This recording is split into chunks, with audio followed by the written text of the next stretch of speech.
नमस्कार, your money में आप सभी का स्वागत है। मैं हूं सुमित और योर मनी, जहां पर हम रोज बरोज बातचीत करते हैं आपके पर्सनल फाइनेंस से जुड़े सवालों को लेकर, आपके पर्सनल फाइनेंस से जुड़े टॉपिक्स को लेकर और अलग अलग एस्पेक्ट, अलग अलग सवालों पर बातचीत करने के लिए हमारे साथ अलग अलग जानकार मौजूद रहता है। तो अगर आपका भी कोई पर्सनल फाइनेंस से जुड़ा हुआ सवाल हो तो आप हमारे साथ जुड़ सकते हैं और अपना पोर्टफोलियो सीधे सीधे रिव्यू करा सकते हैं। अलग अलग माध्यम आपकी स्क्रीन पर आ रहे हैं, जहाँ पर आप हमारे साथ सोशल मीडिया के जरिए यानी कि फेसबुक और एक्स के जरिए, फॉर्मर ट्विटर के जरिए आप हमारे कार्यक्रम का हिस्सा बन सकते हैं। आस्क आवाज़ योर मनी हमारा हैशटैग है। साथ ही साथ आप हमारे साथ जुड़ सकते हैं हमारी ईमेल आईडी पर, जहां पर yourmoney@nw18.com हमारा मेल आईडी है। और साथ साथ व्हाट्सएप नंबर भी आप स्क्रीन पर देख रहे हैं, जहां पर 7045220000 ये हमारा व्हाट्सएप नंबर है, जिसके जरिए भी आप इस कार्यक्रम का हिस्सा बन सकते हैं। अलग अलग जानकारों से हम रोज बातचीत करते हैं और आज ही इसी क्रम में हमारे साथ बातचीत करने के लिए मनी मंत्रा के फाउंडर विरल भट्ट सर मौजूद हैं सीधे स्टूडियो में। तो विरल सर, बहुत बहुत शुक्रिया स्टूडियो तक आने के लिए, हमारे साथ आज इस कार्यक्रम का हिस्सा बनने के लिए। आज जो टॉपिक हमने उठाया है वो टॉपिक उठाया है कि loan against mutual fund.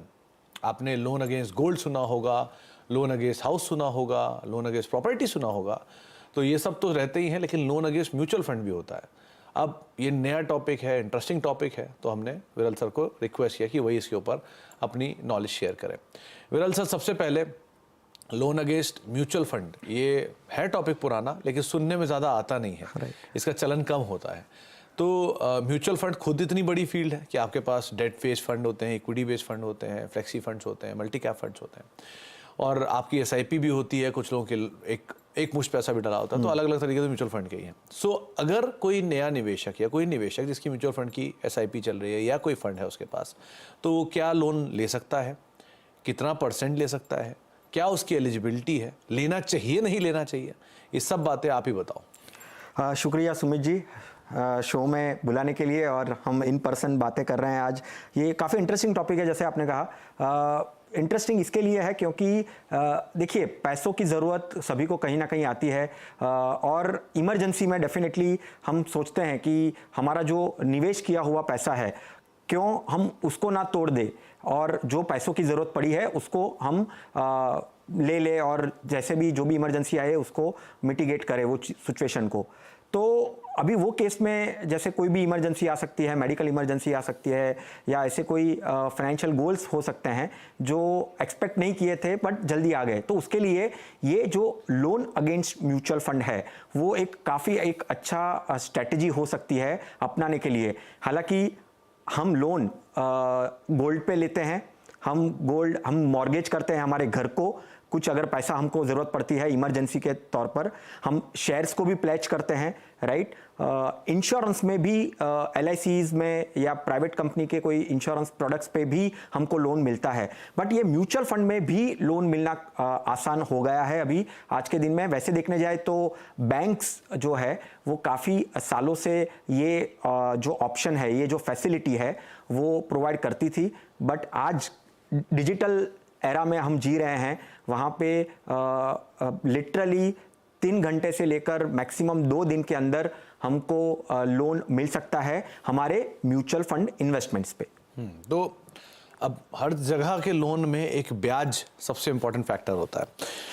Mutual fund आमतौर पे 12 से 13% का एक रिटर्न देता है निवेशकों को। तो अगर मैं लोन लेता हूँ म्यूचुअल फंड में, तो क्या ये ब्याज का नंबर उससे ज़्यादा निकल जाएगा, मेरे गेन्स वाइप आउट हो जाएंगे, या जो अपॉर्चुनिटी कॉस्ट इसमें देने वाला हूँ मैं इस लोन को लेकर, वो लेना जस्टिफाइबल होगा या नहीं? तो मतलब कितना लॉजिकल है म्यूचुअल फंड का लोन लेना ब्याज दरों को कंसिडर करते हुए? डेफिनेटली आपके ये एक सवाल में काफ़ी छोटे छोटे सवाल है। पहले तो हम ये देखते हैं कि लोन कितना मिल सकता है, थोड़ा वो भी एक टच बेस कर सकते हैं कि जो मेरा पोर्टफोलियो है इक्विटी म्यूचुअल फंड में, जो इक्विटी फंड का मेरा वैल्यू होगा ओवरऑल फंड्स का, उसमें कम से कम 50 to 60% मुझे लोन का वैल्यू मिल सकता है, क्योंकि इक्विटी मार्केट्स वॉलेटाइल होते हैं, ऊपर नीचे जा सकते हैं।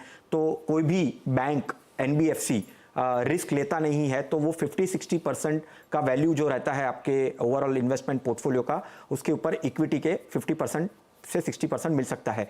डेट म्यूचुअल फंड्स में वही नंबर 70 to 80% तक जा सकता है आपको लोन मिलने का, क्योंकि रिलेटिवली सेफ होता है, उस पर उतनी वॉलेटिलिटी नहीं आती है, तो वो ज़्यादा आपको उसके ऊपर लोन की वैल्यू आपको मिल सकती है।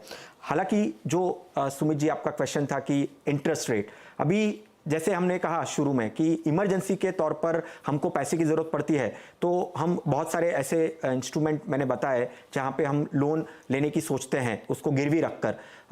अगर म्यूचुअल फंड की बात करें, पहले जनरली कैसा होता है कि एक इमरजेंसी के पॉइंट ऑफ व्यू से हम पर्सनल लोन भी देख सकते हैं कि भाई पर्सनल लोन लेते हैं, पर पर्सनल लोन में अगर आज देखेंगे तो बहुत लोगों को पता है कि क्रेडिट कार्ड पे या पर्सनल लोन पे जो इंटरेस्ट रेट होता है वो कम से कम 12-14%, 20-25% तक भी जाता है, राइट। तो इसमें एक फैसिलिटी क्या है, काफ़ी अच्छी एक ऑप्शन क्यों है और क्यों हम आज उसको कवर कर रहे हैं, क्योंकि बहुत ही आसान तरीके से अगर आपका पोर्टफोलियो मान के चलिए 50,000 से ज़्यादा है और फिर कोई भी वैल्यू का 50,000 से ज़्यादा कोई भी वैल्यू का है, उस पर आसानी से आपको लोन मिल सकता है, जो मैंने लिमिट मेंशन की उसके हिसाब से, राइट। और पर्सनल लोन के सामने या क्रेडिट कार्ड के लोन के सामने, या आप अगर देखें तो और भी जो कोई इंस्ट्रूमेंट है उसके सामने, उसका जो इंटरेस्ट रेट होता है ये कम से कम मिनिमम 8% से लेकर मैक्सिमम 10-10.5% तक ही जाता है, ये म्यूचुअल फंड के लोन के पॉइंट ऑफ व्यू से।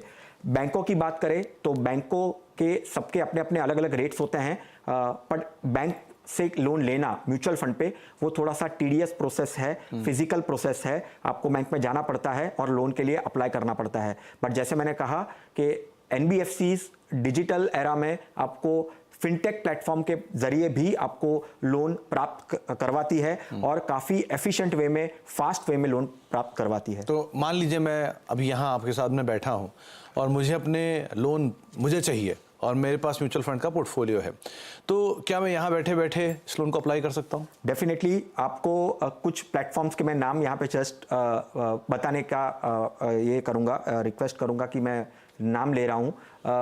जैसे मिराई एसेट करके जो एसेट मैनेजमेंट कंपनी है, उनका खुद का भी एक प्लेटफॉर्म है जहाँ से आप म्यूचुअल फंड के पोर्टफोलियो पे लोन ले सकते हैं। अभी यहाँ पे सबसे बेस्ट पार्ट क्या है, ये क्यों फास्ट एफिशिएंट क्यों है, क्योंकि ये प्रोसेस में जो रजिस्ट्रार्स होते हैं, के फिनटेक हो गया, कैंप्स हो गया, सारे जो स्टेक होल्डर्स हैं सभी को उन्होंने इंटीग्रेट कर दिया है अपने प्लेटफॉर्म पे, जिससे आपकी जो पोर्टफोलियो भले कहाँ पे भी हो, कोई भी जगह पे आपने कहाँ से भी कोई भी फाइनेंशियल एडवाइजर से या कोई भी डिस्ट्रीब्यूटर से आपने इन्वेस्टमेंट्स करवाया हो, सारा एक जगह पे आपको वो दिख जाएगा और उसका जो प्रोसेस है वो मैक्सिमम 15 to 20 मिनट्स में पूरा प्रोसेस डिजिटली हो सकता है। और अगर वैल्यू कम रही तो आपको 3 से 5 घंटे में भी पैसा आ सकता है, बट मैक्सिमम टेट मान के चलिए कि 3 से 5 घंटा या तो एक दिन के अंदर, 24 घंटे के अंदर आपको जो लोन की रिक्वायरमेंट है एज अ ओवरड्राफ्ट फैसिलिटी के तौर पर आपको मिल जाती है।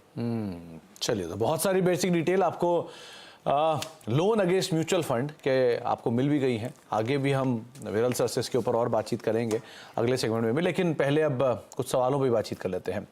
पहले दर्शक हमारे साथ मौजूद हैं, चरण सिंह सर मौजूद हैं गुरुग्राम से बातचीत करने के लिए। सिंह साहब नमस्कार। नमस्कार सर। नमस्कार सिंह साहब, क्या सवाल है आपका? सर ये मेरी एसआईपी जा रही है 14,000 की, ये एक्चुअली मेरे लड़के के नाम पे है। ओके। तो 7 म्यूचुअल फंड मैंने रखे हैं। तो आपकी उम्र 24 साल है, राइट? नहीं, मेरे लड़के की उम्र है सर ये 24 साल। अच्छा, तो आपने उनके नाम पे एसआईपी शुरू कर रखी है जो कि मंथली एसआईपी 14,000 रुपए की जाती है, एग्री? जी सर, जी सर। ओके, और अभी तक आपका पोर्टफोलियो करीब करीब 2 लाख का हो चुका है। जी सर। आप 15 साल में एक्सपेक्ट कर रहे हैं कि आने वाले समय में करीब करीब 80 लाख का पोर्टफोलियो हो जाए, राइट? जी सर। ओके, तो विरल सर स्ट्रैटेजी ठीक है, करीब 15 साल का नजरिया रखा है इन्होंने और 80 लाख का एक कॉर्पस मान के चल रहे हैं। कितना रीजनेबल है इनके एग्जिस्टिंग पोर्टफोलियो के हिसाब से? अभी क्या करें? 14,000 की एसआईपी है सुमित जी, करंट पोर्टफोलियो 1,82,000 के आसपास है। 15 सालों में 80 लाख उनको जुटाने हैं। पहले तो थोड़ा सा पोर्टफोलियो पे मैं उनको एक राय देना चाहूँगा। उनके पोर्टफोलियो में ऐसे जो 2 फंड है उसमें से उनको एग्जिट करना चाहिए, जो है कोटक का इमर्जिंग फंड और फ्रैंकलिन टेम्पल्टन का ब्लू चिप फंड। तो ये 2 फंड में से एग्जिट करना है। उसके बदले डेफिनेटली उनको जो फंड लेना है वो पोर्टफोलियो में ऐड कर सकते हैं, पराग परिक का फ्लेक्सी कैप फंड और एक इन्वेस्को एएमसी का मल्टी कैप फंड। तो वो जो 2 फंड निकालने हैं और ये 2 फंड को रिप्लेस करने हैं। टारगेट की बात करें 80 लाख जुटाने हैं, थोड़ा सा पीछे रह जाएंगे, कम से कम 12% अनुमान से यहाँ से 15 सालों में वो 77 लाख वो जुटा पाएंगे 12% अनुमान से। तो रिक्वेस्ट सिर्फ उनको यही है कि थोड़ी एसआईपी को अगर वो बढ़ा देते हैं, यहाँ से 14,000 के बदले वो कम से कम 16 या 17,000 तक 2 से 3,000 अगर वो टॉप अप कर लेते हैं या स्टेप अप कर लेते हैं तो उनका जो टारगेट है वो आसानी से वो अचीव कर पाएंगे। तो आपके लिए राय सिंह साहब यही है कि आप थोड़ा बहुत पोर्टफोलियो में बदलाव करिए, थोड़ी एसआईपी स्टेप अप करिए। स्टेप अप यानी कि आप इन्हीं एसआईपी को और बढ़ा सकते हैं, जो नए बदलाव किए हैं वो बदला सकते हैं। आपको वो भी नहीं बढ़ाना तो शो के आखिरी में आपको 4 फंड बताए जाएंगे, आप उनमें से कोई नई एसआईपी को बढ़ा लीजिए, लेकिन थोड़ा थोड़ा एसआईपी ऐड करते जाएंगे विद टाइम तो आपका गोल इजीली अचीव होता हुआ दिखाई पड़ेगा। तो ये एक रणनीति आपको बताई गई है आपके एग्जिस्टिंग पोर्टफोलियो को लेकर। आगे भी हम बातचीत करेंगे, कुछ और हमारे साथ दर्शक मौजूद रहेंगे। एक ब्रेक का वक्त हो गया, ब्रेक के बाद लौटते हैं और उनसे बातचीत जारी रखते हैं। देख रहे हैं योर मनी, और योर मनी में आज हम बातचीत कर रहे हैं विरल सर से, आपके सवालों के जवाब दिलवा रहे हैं, साथ ही साथ लोन अगेंस्ट म्यूचुअल फंड, ये आज का हमारा टॉपिक था, इस पे भी हम चर्चा कर रहे थे। अब अगले दर्शक से बातचीत कर लेते हैं, गुजरात चलते हैं। विकास सिद्धिवाला साहब हमारे साथ मौजूद हैं बातचीत करने के लिए। विकास जी नमस्कार। नमस्कार सर। नमस्कार विकास जी, क्या सवाल है आपका, पूछिए। सर मेरा 7,500 का एसआईपी है और मैं 10 साल का इन्वेस्टमेंट प्लान कर रहा हूँ और मेरा एग्जिस्टिंग पोर्टफोलियो अमाउंट 1 लाख रुपया है। ओके। और मेरा बजट है 50 लाख का। आप 50 लाख चाह रहे हैं कि ये हो जाए? हाँ करेक्ट। 15 साल में, राइट? करेक्ट। ओके, तो क्या राय आप रखते हो विरल सर, क्योंकि 15 साल में 50 लाख तो थोड़ा मुश्किल है कॉर्पस को अचीव करना, लेकिन अगर ये अपना थोड़ा स्टेप अप करेंगे तो क्या पॉसिबल हो पाएगा? डेफिनेटली विकास जी को कुछ सजेशंस हैं यहाँ से मेरे एंड पे कि देखिए 50 लाख का टारगेट अगर आपको 15 साल में अचीव करना है, फंड्स आपके सही है, पोर्टफोलियो में कोई बदलाव की ज़रूरत नहीं है, यही पोर्टफोलियो मेंटेन रखिए आपके 15 सालों का जो आपका टारगेट है। 12% अगर मैं यहाँ से रिटर्न अनुमान करूँ, क्योंकि डेफिनेटली अगर हम पास्ट परफॉर्मेंस देखेंगे 10-15 साल का तो आपको 12% से भी ज़्यादा रिटर्न्स दिखेंगे, बट हम हमेशा ऐसा कहते हैं कि पास्ट परफॉर्मेंस का जो रिजल्ट होता है वो फ्यूचर में आपको एक्सपेक्ट नहीं करना चाहिए। बट अनुमान यहाँ से हम अगर देखें कि 12% अनुमान लगा कर भी चले इक्विटी फंड्स में तो करीबन 41 लाख 41 लाख आप जुटा पाएंगे। तो डेफिनेटली आपका जो टारगेट है वो तो आप हासिल नहीं कर पाएंगे, तो आपको डेफिनेटली एसआईपी बढ़ानी पड़ेगी और एसआईपी जो अभी 7,500 की है उसको आप 10,000 तक लेकर जाइए, राइट? अगर 10,000 3,500 और ऐड करते हैं आपके ओवरऑल एसआईपी के अंदर तो आपका जो टारगेट है वो आप हासिल कर पाएंगे आने वाले 15 सालों में। तो थोड़ा सा स्टेप अप करने की ज़रूरत है आपको विकास जी। वैसे आपके फंड सिलेक्शन सही है, लेकिन अवधि दीजिए, अवधि भी सही है 15 साल, तो थोड़ा सा आप अगर एसआईपी का क्वांटम बढ़ा दें या थोड़ा अपना समय बढ़ा दें तो आप ये इजीली अचीव करते हुए दिखाई पड़ेंगे। तो ये एक फेरबदल आप ज़रूर अपने पोर्टफोलियो में कर सकते हैं। आगे बढ़ते हैं और अब एक सवाल और ले लेते हैं। हमारे पास जो अगला सवाल आया है वो है लाहौल स्पीति से राहुल जी का। इंटरेस्टिंग ये था कि एक्सट्रीम कॉर्नर जो है वहाँ से भी वो सवाल पूछ रहे हैं।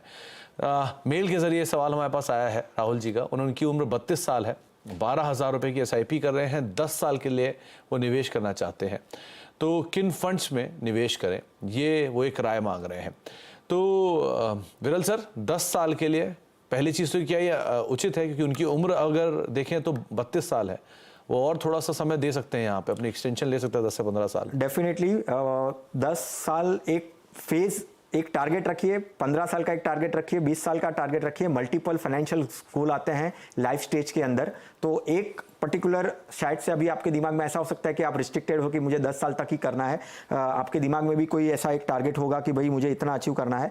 बट हाँ, अगर हम यहाँ से बात करें कि आपको 12,000 की एसआईपी करनी है, सिंपल है, 3 फंड आपके पोर्टफोलियो में होने चाहिए, 4,000 ईच फंड्स में आप डालिए। ये 3 फंड्स के अंदर फंड्स आप पराग परिक का एक फ्लेक्सी कैप फंड है वो आप रखिए, लार्ज एंड मिड कैप में महिंद्रा का large and mid cap fund है वो आप सिलेक्ट करिए, और एक एचडीएफसी का फोकस फंड है। तो ये 3 फंड से आप 4,000 ईच 12,000 की आप टारगेट करिए और आपके आने वाले 10 साल में आप कम से कम 28 लाख जुटा पाएंगे 12% अनुमान से। तो आपको कुछ फंड्स बताए गए हैं, इनको आप फोकस कर सकते हैं, जिन पे आप निवेश कर सकते हैं और अपनी अवधि बढ़ा सकते हैं। ये बात सही कही विरल सर ने कि अभी 32 साल है और अगर आप धीरे धीरे अलग अलग गोल्स के हिसाब से अपना टाइम फ्रेम रखेंगे तो शायद मल्टीपल मतलब अलग एक फंड के लिए अलग गोल, दूसरे फंड के लिए अलग गोल, तीसरे फंड के लिए अलग गोल, तो आपको शायद एक बेटर अपॉर्चुनिटी को आप इनकैश कर पाएंगे मार्केट्स में। मार्केट्स में ज़्यादा से ज़्यादा समय, ज़्यादा से ज़्यादा रिटर्न डायरेक्टली प्रोपोर्शनल होता है। विरल सर, अब आपने फंड्स के नाम तो लिए ही हैं, क्या यही टॉप 4 फंड है, कुछ और नाम भी है? डेफिनेटली उसमें एक फंड का एडिशन है, वापस चारों फंड्स जो मेरे टॉप 4 फंड्स के सजेशन में है वो मैं यहाँ पे कहना चाहूँगा।